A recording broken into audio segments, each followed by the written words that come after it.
हिंगोरजा में ॻोठ ॾाढ़ू खान जोगी में 5 क्लास जो शागिर्द अली ॾिनो जोगी गुज़िरियल 2 सालनि खां कारे कामण जी ख़तरनाक मूज़ी मर्ज़ में मुब्तला आहे, जंहिंजे इलाज लाइ संदसि वालिदेन घर जो अल्ह तलह विकिरो करे छॾियो आहे, पर संदसि तबियत में सुधारो नाहे अची सघियो। नींगर जे वालिद सिरनि जे भठे ते मज़दूरी करे पंहिंजे ख़ानदान जो मुश्किल सां पेट पाले थो, जंहिं वटि नींगर जे वधीक इलाज लाइ कुझु बि नाहे बचियो। नींगर जी अमड़ ऐं भेण सन टीवी न्यूज़ सां ॻाल्हाईंदे चयो त नींगर बीमार हुजण करे संदसि घर में ख़ुशियूं हमेशह जे लाइ मोकिलाए वियूं आहिनि।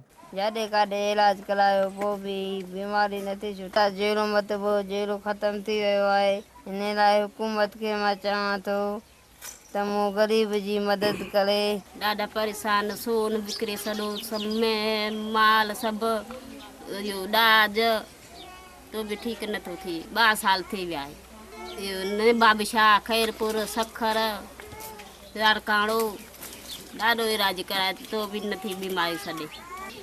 साई आहे कारी साई ॾाढो कयोसीं, हाणे पैसो बि न आहे, घर में ग़रीब थी विया आहियूं, हाणे इलाज काथे करायूं। साईअ जो असरु आहे, जहिड़ो कमु नथो करे, ग़रीब माण्हू छा कजे। गंबट दवा वठी खैरपुर सखर बाबू अकेलो सो काॾे वञे, घर जो ख़र्च करे इलाज करे। इलाज वास्ते असांजी मदद सिरियूं ठाहींदो आहे। सिरियूं में छा थो बचे, सॼो ॾींहुं आहे 5 रुपया 6 रुपया बचंदा आहिनि। ख़ुदा जे वास्ते असांजी मदद।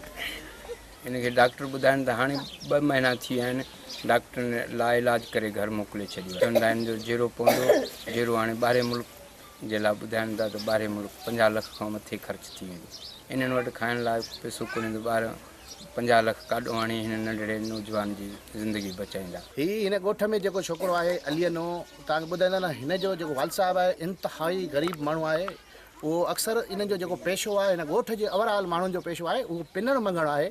एतिरा त हे ग़रीब ऐं बेपोच माण्हू आहिनि, पिनी मंगी सॼो ॾींहुं रुली पोइ ही पंहिंजे राति जो बचनि जो पेट गुज़र कंदा आहिनि। नींगर जे वालिदेन सिंध हुकूमत ऐं सरहदीअ वारनि खे अपील कई आहे त अली ॾिनो जोगी जो इलाज कराए संदसि ज़िंदगी बचाई वञे।